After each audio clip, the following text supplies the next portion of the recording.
When state governments start adopting these practices like mail-in ballots that open the floodgates of potential fraud.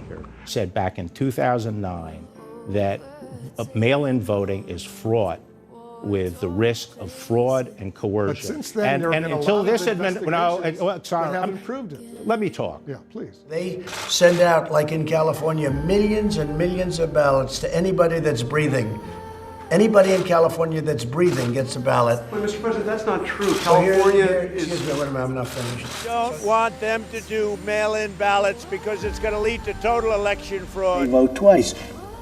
There are millions of votes, in my opinion. Common sense. Everyone knows mail-in ballots are a disaster. It'll be fixed, it'll be rigged. People ought to get smart. And they say the projected winner or the winner of the election. I don't want to see that take place in a week after November 3rd or a month or, frankly, with litigation and everything else that can happen, years, or you never even know who won the election.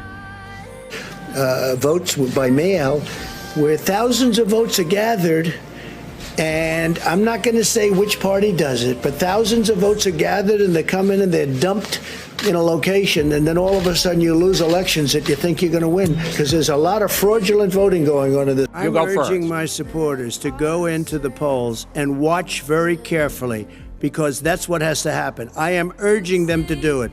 As you know, today there was a big problem. In Philadelphia, they went in to watch. They're called poll watchers, a very safe, very nice thing. They were thrown out. They weren't allowed to watch. You know why? Because bad things happen in Philadelphia. I want to thank the American people for their tremendous support. Millions and millions of people voted for us tonight.